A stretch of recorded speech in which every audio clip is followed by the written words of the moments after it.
Hablemos de Privacidad, un podcast del Centro de Autonomía Digital.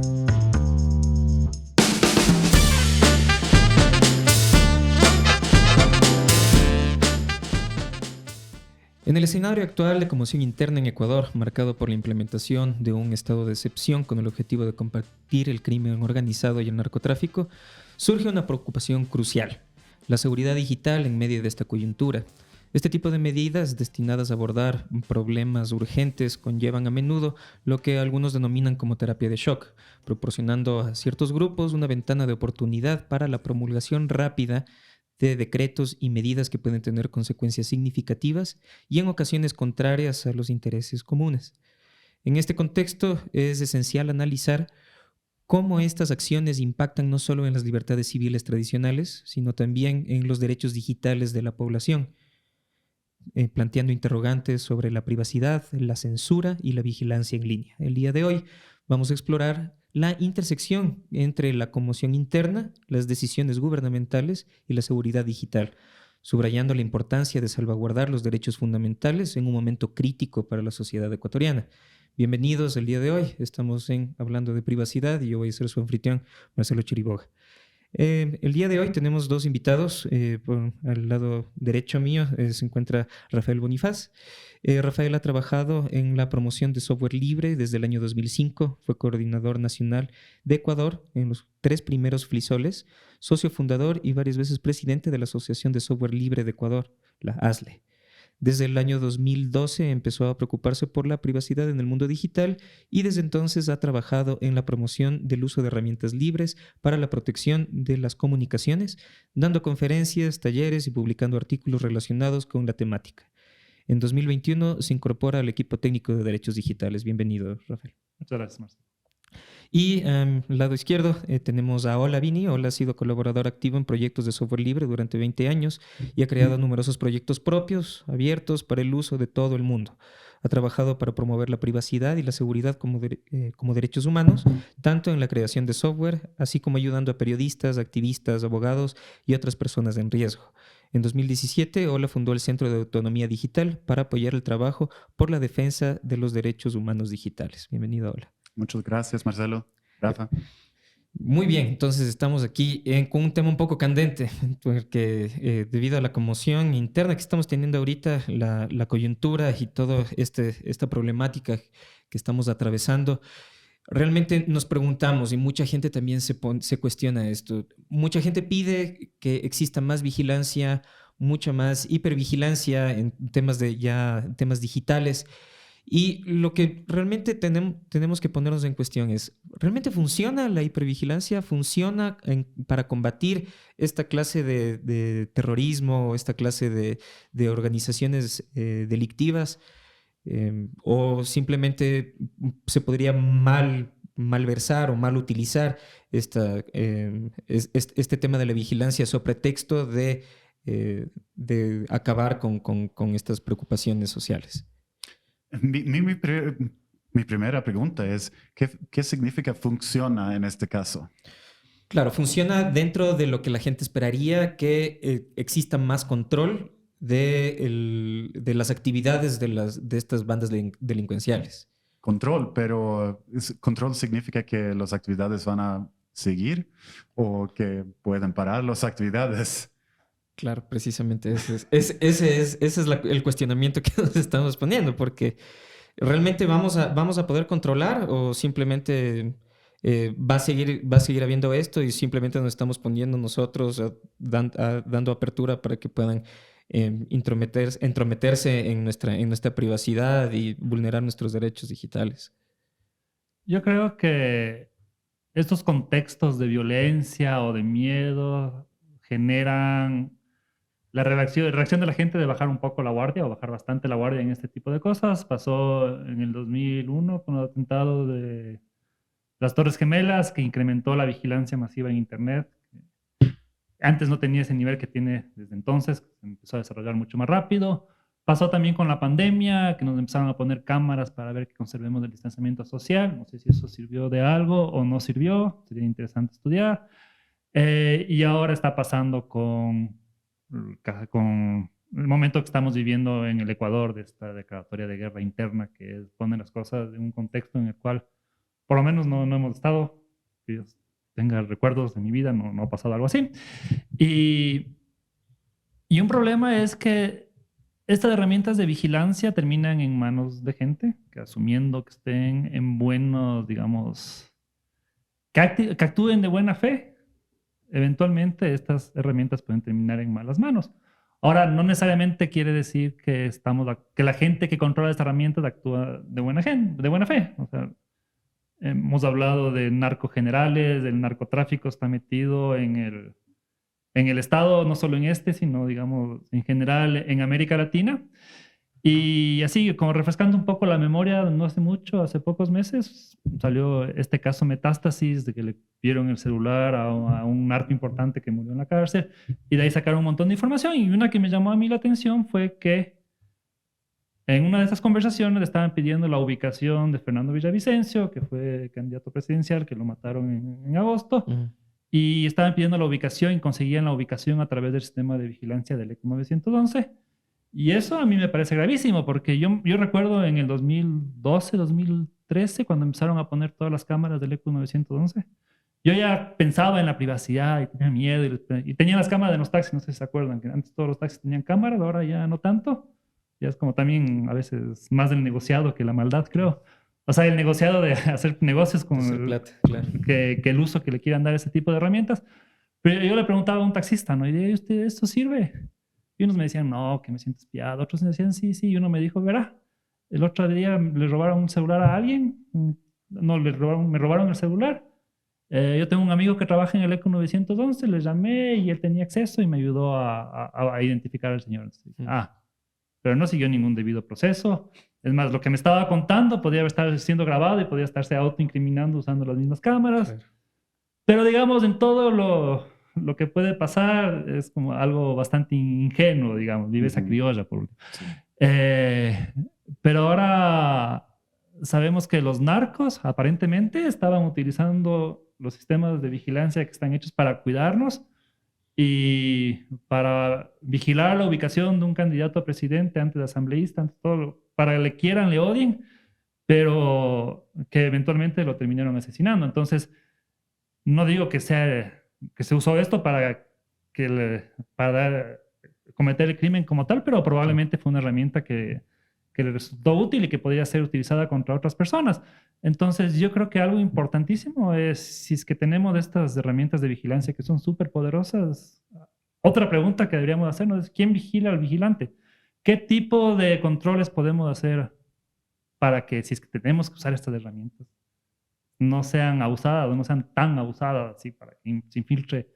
O sea, pasamos del amigo del taxista al crimen organizado. Claro. Y el crimen organizado puede saber nuestra ubicación, si es que lo quiere. Y es básicamente también como es tácito la confianza que se está dando a esto. Bueno, realmente estamos confiando en quienes nos están vigilando, en cómo se están utilizando estos datos.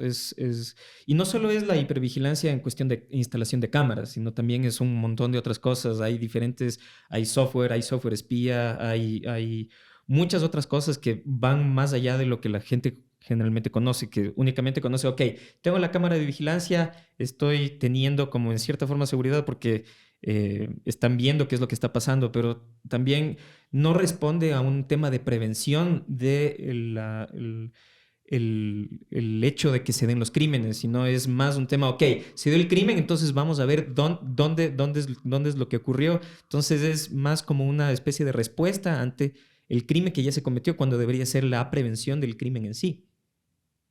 Diría yo. Y yo tengo muchas cosas a decir, en verdad. Quisiera ir un poquito atrás también a las Torres Gemelos, porque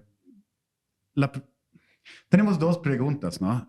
Primero tenemos la pregunta si funciona, está en las manos correctas. Y lo que planteaba Rafa es justo que no podemos confiar que en las manos que están en control de estas cosas en verdad son las manos correctas. Si hay manos correctas, no sabemos. Pero la otra pregunta es si funciona.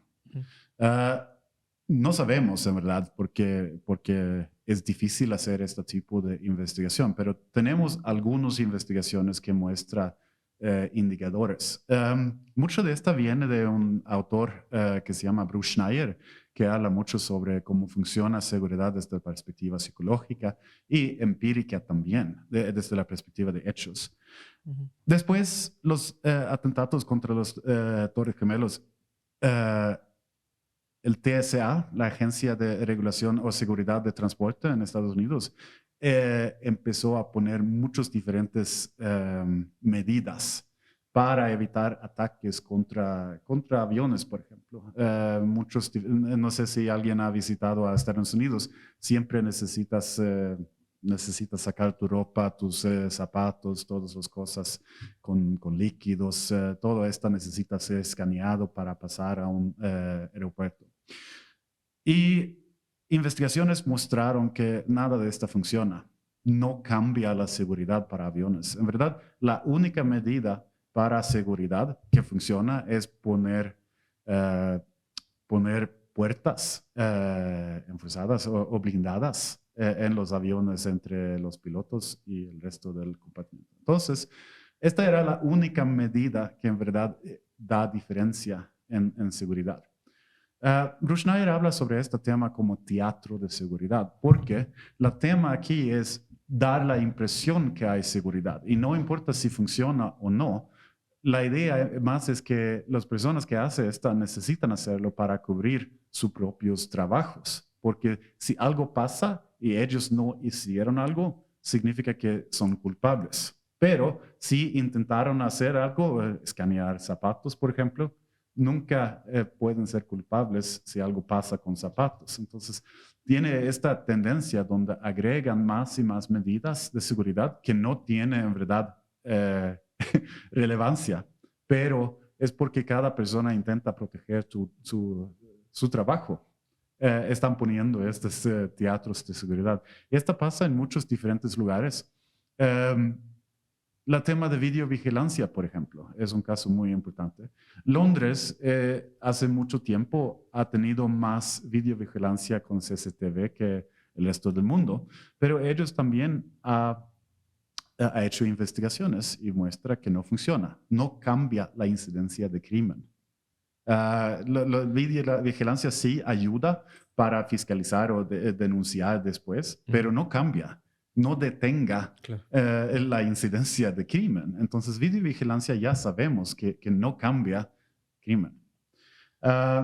También la otra parte de esta es que recolectar información es algo que es fácil hacer. Una de las razones por qué estamos en esta de vigilancia, no solo vigilancia estatal, pero también vigilancia de capitalismo, es porque generamos muchos datos y es fácil recolectar esta información. Pero incluso la Agencia de Seguridad Nacional de Estados Unidos han manifestado que tienen demasiada información. Ellos no pueden encontrar la información correcta porque tienen demasiada información. Entonces, esta también es parte del funcionamiento. Si tú recolectas más información, no es mejor. Es lo mismo como hay un ejemplo muy básico sobre probabilidad. Si tú recolectas, por ejemplo, pruebas de algún tipo de enfermedad, el ejemplo más clásico es SIDA. Si tú haces pruebas de SIDA para toda la población de Ecuador, por ejemplo, tú vas a recibir mucho más negativos falsos y positivos falsos porque la incidencia real es muy baja. Entonces, no vas a hacer pruebas de enfermedades primero. Primero necesitas tener síntomas y después puedes hacer pruebas de incidencia o pruebas de enfermedades, porque si no, los falsos positivos o falsos negativos van a sobreestimar significativamente. Y lo mismo pasa con mi información. Cualquier medida no sé, por ejemplo, lo que está pasando en Guayaquil cuando están deteniendo personas con tatuajes. Yo conozco muchas personas con tatuajes con lobos, por ejemplo, no están parte de crimen organizado. Este es un tipo de cosas. Si tú haces recolección de todas las personas de tatuajes en Ecuador y cuentan la cantidad de lobos, vas a contar muchos más lobos que hay miembros en estas bandas organizadas. Entonces, este tipo de medidas es teatro de seguridad. No en verdad son reales. Es algo que utiliza una medida obvio, pero que tiene un falso positivo muy grande.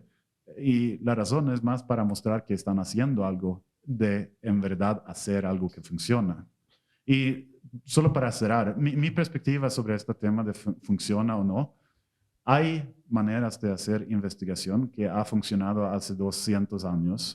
La policía, la investigación no ha cambiado mucho. Y en verdad, yo creo que la policía actual ya conoce quiénes están en estas bandas, en las jerarquías, pero por temas de corrupción y otros temas no hacen algo. Entonces, estas medidas que tenemos actualmente no tienen nada de ver con, en verdad, parar el crimen organizado. Es más sobre dar la impresión que están haciendo algo. Y desde esta perspectiva no importa si funciona o no, porque el gobierno no necesita que funcione. Claro, y bueno, y justo como lo que mencionaste con lo de las pruebas de SIDA, claro, no vas a hacer la prueba a toda la población, sería un gasto de recursos enorme. Generalmente se hacen en lo que se conoce como salud pública las pruebas de cribado o los screening.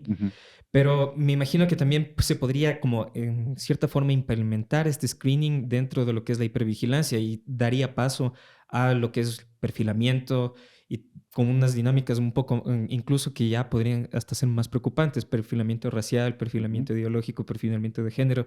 Estamos dando también paso a que se pueda dar estas nuevas formas, incluso, bueno, no solo de discriminación, sino también de persecución.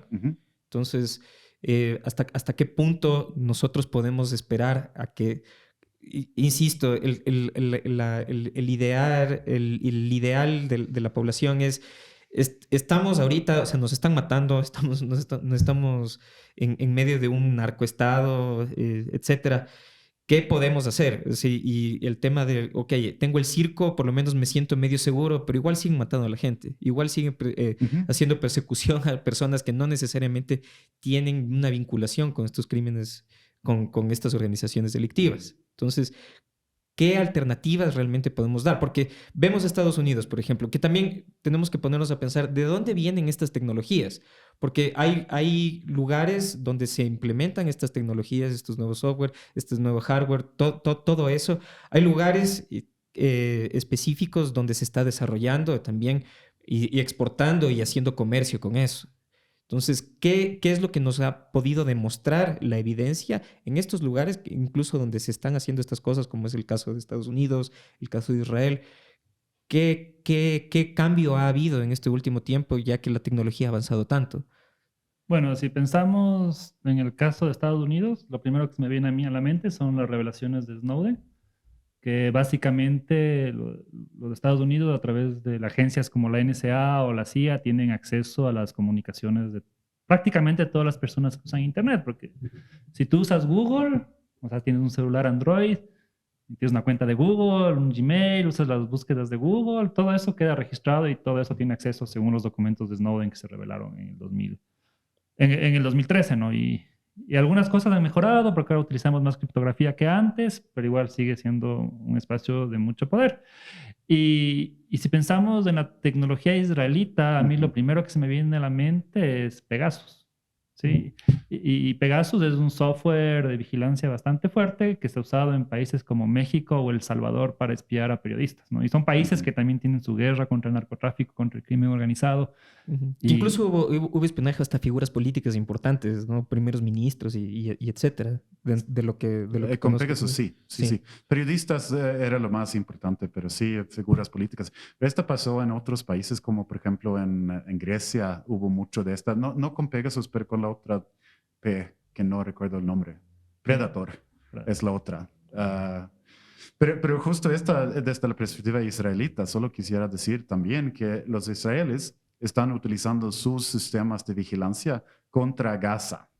Este es el territorio de experimentación y desarrollo para Israel, para este tipo de tecnología. Primero, esto significa que hay un un problema moral aquí, utilizar la tecnología que está desarrollado en este tipo de situaciones, pero también hay una cuestión de funcionamiento. Hace unos días Netanyahu dijo que incluso los civiles en Gaza son culpables. Entonces, parece que no necesitan vigilancia porque todos son culpables. Entonces, ¿qué cantidad de vigilancia necesitas para distinguir personas cuando todos son culpables? Pero la otra perspectiva también es que no pudieron predecir el ataque en octubre con su vigilancia. Entonces, si ellos en esta situación casi perfecto para hacer vigilancia total, no pueden hacerlo en una manera que puedan protegerles, ¿qué posibilidad tiene un país como Ecuador a hacer vigilancia mejor? Y con todos los riesgos que se abren. Ajá. Si pensamos en el Estado ecuatoriano y su capacidad de cuidar nuestros datos, la verdad es que no nos quedamos de año, ¿no? Claro. Yo recuerdo en el 2019, como que empezaron, porque luego hubo un montón que ya no me acuerdo, pero hubo la filtración de Databook y NovaStrat, Ajá.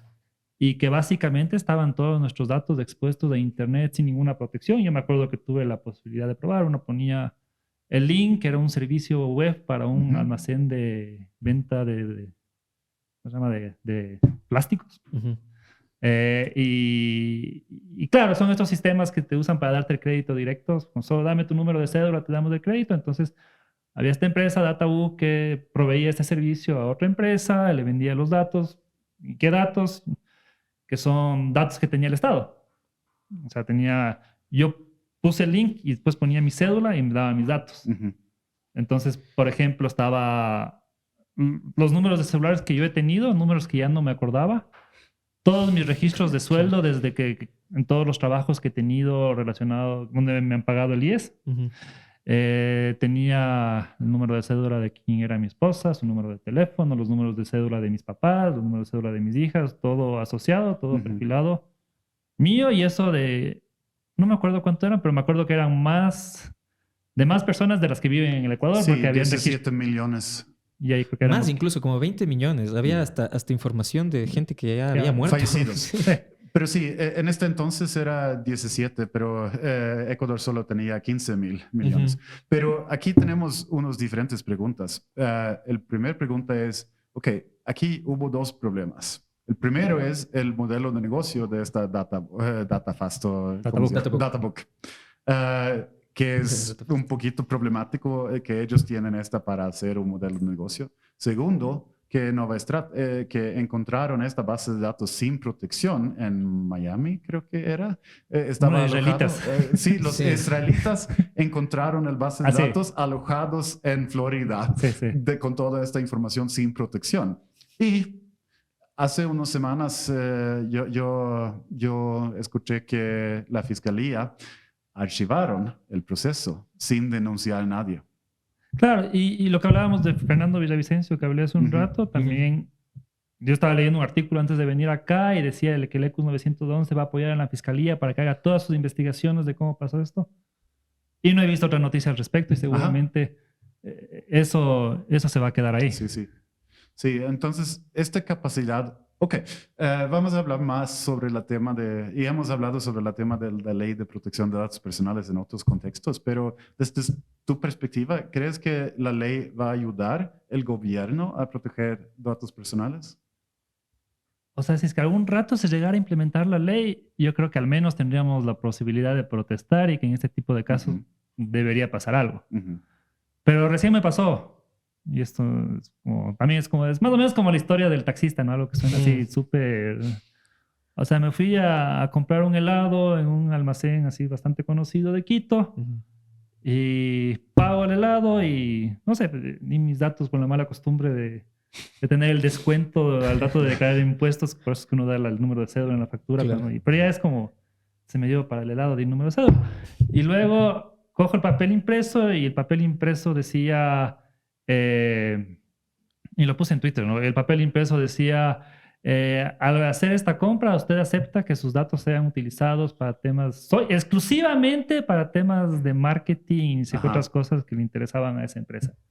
Entonces, ahí es como se saltan. O pasa también en los supermercados, que uno, y además uno se acostumbra a estas tarjetas, ¿cómo se llaman las tarjetas de descuento? Las de Membresía débito. o cuál. Sí, Sí. esos te dan el descuento a cambio de tus datos. Ah, sí. No es tan evidente. Sí, y, las de suscripción y esas cosas. y a veces uno servicios, necesita los descuentos, ¿no? Entonces Ujú. uno medio como, bueno, voy a dar mis datos, Sí. espero que los cuiden. Pero igual, entonces como llegó la ley de protección de datos, entonces tenemos que dar consentimiento. Ujú. Uno está pagando, está en la fila y dice, vea, ¿quiere el descuento? Métase este QR, lea la página web y Ajá. acepte los términos, ¿no? Y la cola ahí. Yo como 3 veces no acepté el descuento y luego dije, bueno, ya. Igual los bancos, uno entra a la banca en línea y dice hasta el 31 de octubre del 2023 tienes que aceptar los términos de Ujú. uso. Yo quería hacer copy-paste como para darle a la gente derechos digitales que me ayude a analizar. Ajá. Y no había sé cómo hacer copy-paste, tocaba captura de pantalla. Ellos apagaron la funcionalidad de hacer copy. Sí, Para el términos y condiciones. sí, para la Wow. nueva política de privacidad Wow. en la banca en línea. Entonces, echa la ley, echa la trampa. Yo creo que para que la ley de protección de datos realmente funcione es que tenemos que ejecutarla. Entonces, por ejemplo, en esta heladería dice que da un medio para pedir medio fácil, simple y ágil para pedir que te saquen. Entonces yo voy a ir otro día y voy a ver si es que Si es que es tan ágil y sí. Pero yo creo que aquí tenemos un problema diferente, que es también que hay maldad, claro, pero también hay incompetencia en los sistemas. Una cosa No sé que qué es pasó peor, conmigo ¿no? hace unos, no sé, Que a un veces es año. indistinguible, ¿no? Sí, claro, pero no recuerdo cuál es el... Hay una ley de dichos que deberías asumir incompetencia si necesitas escoger entre incompetencia y maldad, pero a veces puede ser los dos. Hace un año creo que yo iba a comprar algún producto electrónico y no quisiera dar mi correo electrónico como parte de... ellos me pidieron la información para la factura porque era grande. No, necesitaba dar mi cédula y mi información, pero no quisiera dar mi correo electrónico. Entonces yo negué dar esta y después cuando revisé la factura, yo pude ver que en vez de mi correo electrónico pusieron nobody@gmail.com. Entonces, esto significa que cualquier persona que tiene nobody@gmail.com está recibiendo Spam. facturas de miles de personas que están comprando en este lugar. Y spam. Pero la única cosa aquí que es, la otra cosa que aquí es que, ok, claro, el sistema que utilizan no permita que no puses nada como en el campo de correo electrónico. Entonces, ellos tienen como workaround a poner nobody@gmail.com porque el sistema no permita hacerlo. Y yo creo que hay muchos de este tipo de cosas. Es lo mismo como pueden ver que para consumidor final puse nuevos. Exacto, como para marcar que es consumidor final. Esta también es para un sistema que no está hecho para consumidor final, porque es este tipo de workaround que utilizan para trabajar contra el sistema cuando el sistema no está hecho bien. Y además el correo electrónico no es ni necesario, ¿no? Porque uno recibe en el SRI, uno se mete a ver sus facturas y están ahí. Entonces, el correo electrónico para lo que sirve es para que las empresas te manden spam. Y tengan una base de datos ahí. Sí, esta es la razón por qué estoy negando darlo, pero lo que pasa. Claro. Pero yo creo que aquí tenemos, esta era un desvío un poquito, porque hemos hablado sobre la tecnología de vigilancia un poquito. Pero vigilancia, ¿qué es seguridad desde tu perspectiva? Si vamos a hablar sobre seguridad contra privacidad en el contexto actual de Ecuador, necesitamos primero entender qué es seguridad en verdad. Y claro, en español tenemos la palabra seguridad que tiene unos diferentes significancias, pero desde la perspectiva de vigilancia puede dar seguridad. Tal vez en casos particulares de algún tipo de vigilancia en especial, donde sabemos que hay un sitio, que hay un riesgo, entonces vigilas la entrada de ese sitio, vigilas el acceso de ese sitio. Pero vigilancia a todo el mundo, todo el tiempo, yo creo que no, que más bien es algo que genera demasiada información, que es difícil de manejar y que termina siendo utilizada para poder abusar de alguna forma. Si pensamos en el Estado, adversarios políticos, ya había, por ejemplo, esta Hubo un reportaje del New York Times sobre la vigilancia masiva en Ecuador de 2018, donde se veía que se utilizaban las cámaras del EQ911 para espiar a adversarios políticos. Ajá. Y que además, en ese reportaje, el director de la CNI en ese entonces le tocó admitir que tenía una copia de las cámaras de Quito en la CNI, algo que, que nunca estuvimos de acuerdo, que nunca aceptamos. Entonces, cuando generamos demasiada vigilancia, yo creo que generamos una estructura de demasiado poder que va a terminar siendo cooptada por gente con malas intenciones tarde o temprano. Yo creo que desde mi perspectiva, vigilancia es totalmente desconectado a temas de seguridad, porque sabemos de Londres que no funciona desde la perspectiva de detener crimen. Entonces, si solo tienes vigilancia, no vas a tener cambios en comportamiento. Necesitas también la voluntad o la posibilidad de actuar en base de la vigilancia, si quieres utilizar esta. Y las fuerzas públicas como la policía son todavía lo que deberían actuar en bases de vigilancia en estos casos. Y aquí viene la otra pregunta. ¿Piensas que puedes confiar en cualquier fuerza pública como la policía a actuar en una manera de voluntad, competente y en una manera correcta en una situación de potencial crimen? O sea, quisiera, pero no. Sí, creo que todos quisiéramos. O sea, cuando tú ves, por ejemplo, que alias Fito tenía hasta piscinas en la cárcel, eso tiene que ser con complicidad de la policía y que le fueron a buscar y no estaba, también cómo salió, ¿no? O sea, estamos hablando de... Estaba en el sauna, tal vez. A mí me preocupa desde la perspectiva de policía la política para aprendizaje o para reclutamiento. Por ejemplo, este tema de tatuajes. Hace una semana yo vi una noticia que ahora no van a aceptar como policías personas con tatuajes. Esto es uno de estos temas como, ok. Discriminación. Discriminación, pero es una discriminación inútil, porque en esta manera, ok, estás sacando quizás personas de bandas sin tatuajes, pero estás sacando como potenciales muchas personas quizás capaz de ser policías buenas y al mismo tiempo no es como esta de infiltración de bandas va a pasar y no importa si hay tatuajes o no. Y sabemos que no necesitas tener tatuajes para recibir como por ejemplo sobornos.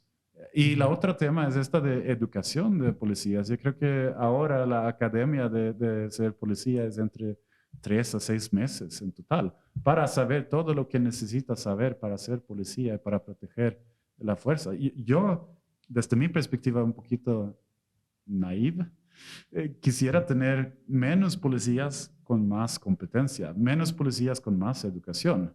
Si los policías, no conozco los diferentes números, pero para un posgrado, por ejemplo, ¿cuánto es? 3, 4 años.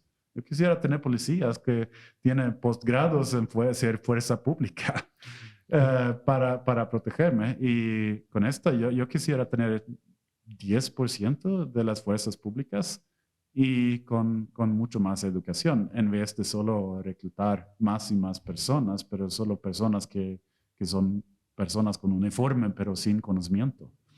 Y además estamos dando nuestra seguridad a personas que realmente no tienen esa capacidad o el conocimiento técnico para poder manejar todas estas nuevas tecnologías, porque también es algo que ya se ha visto muchas veces con modelos incluso ya económicos, el tema de la tercerización de los servicios, ¿no?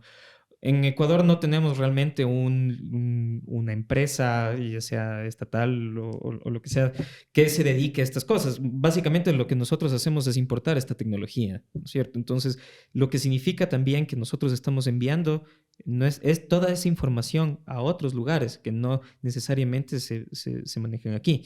Las bases de datos o la gran mayoría de bases de datos no es que tienen un repositorio aquí dentro del país. Yo entiendo que para esos temas deberían tener y legalmente deberían tener, pero no sé, las instituciones públicas usan Gmail para el correo electrónico a pesar de todo lo que sabemos por Snowden. Y también, hablando de la policía, yo sí quiero contar algo que me llamó la atención, creo que el 1 o el 2 de enero que hubo como una noche, un día de mucha violencia y salió el presidente de unas cifras y luego salió Jan Topic a contradecir al presidente con capturas de pantallas de sistemas de la policía. ¿Y por qué Jan Topic tiene acceso a las capturas de pantalla de los sistemas de la policía? O sea, eso debería ser...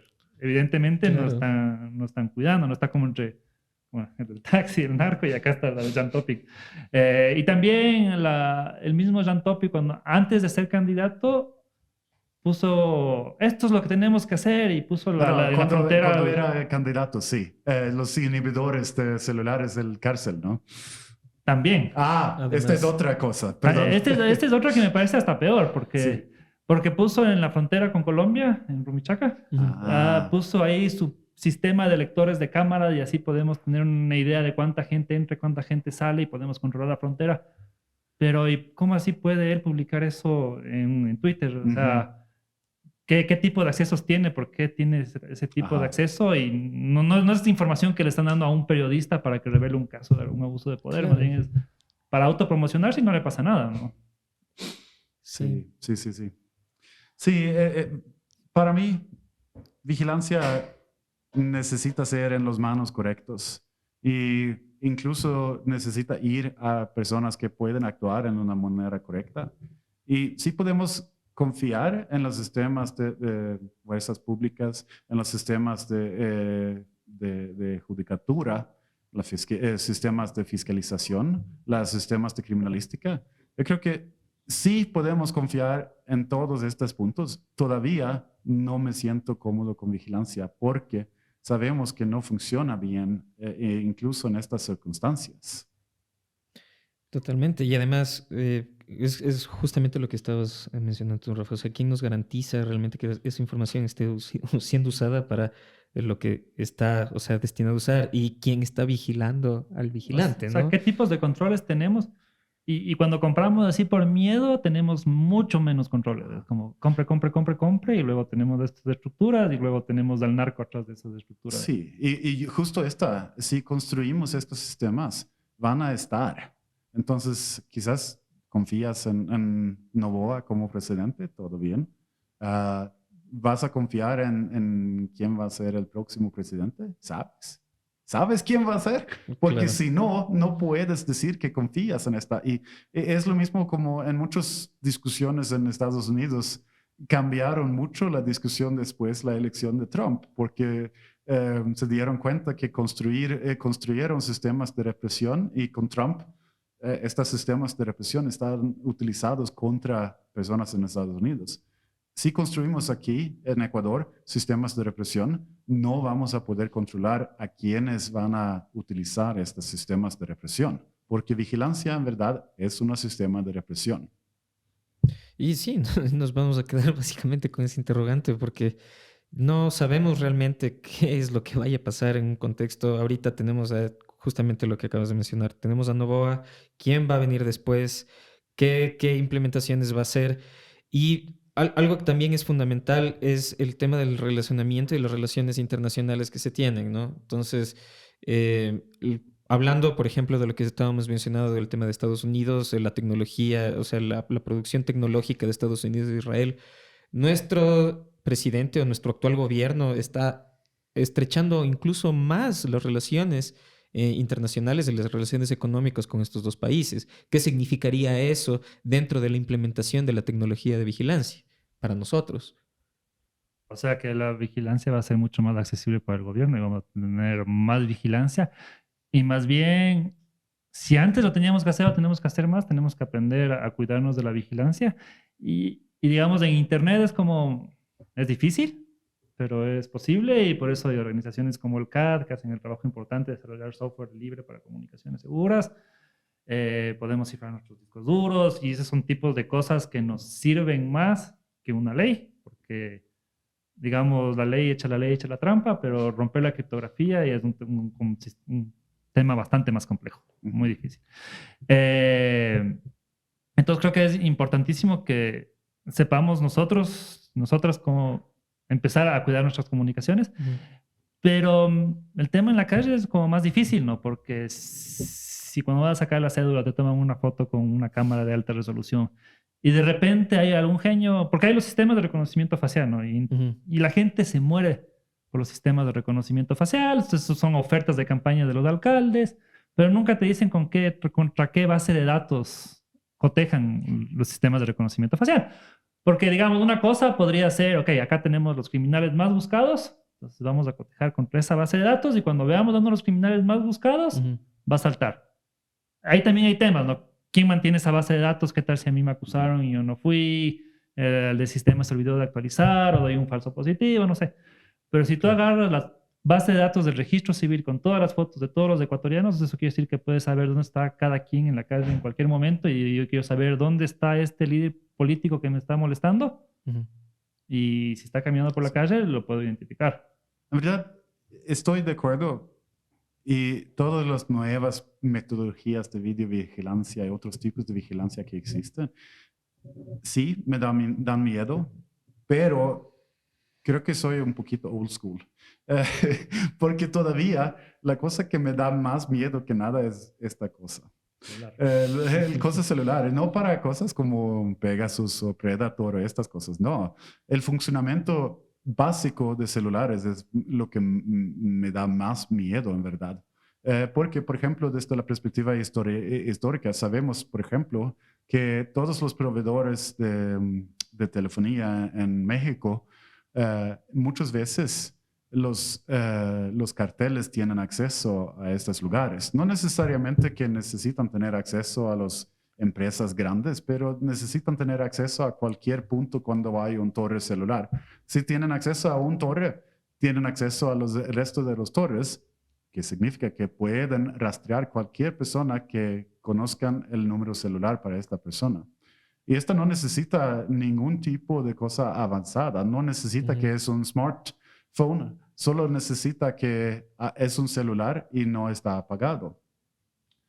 Esto es algo que sabemos que está pasando en México.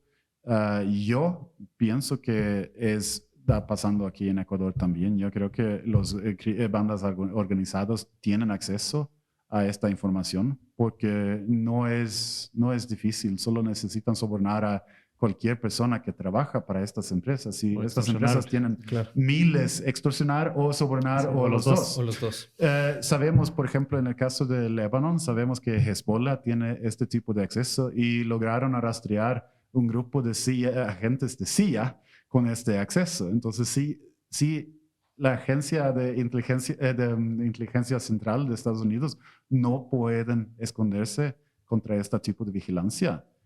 Esta me da mucho miedo y no pensamos en cómo funcionan los celulares, porque esta es cómo funcionan celulares. No podemos esconder esto. Es una razón porque yo, por esta razón, me cuido y no tengo mi celular muchas veces, porque no hay manera de evitar este rastreo.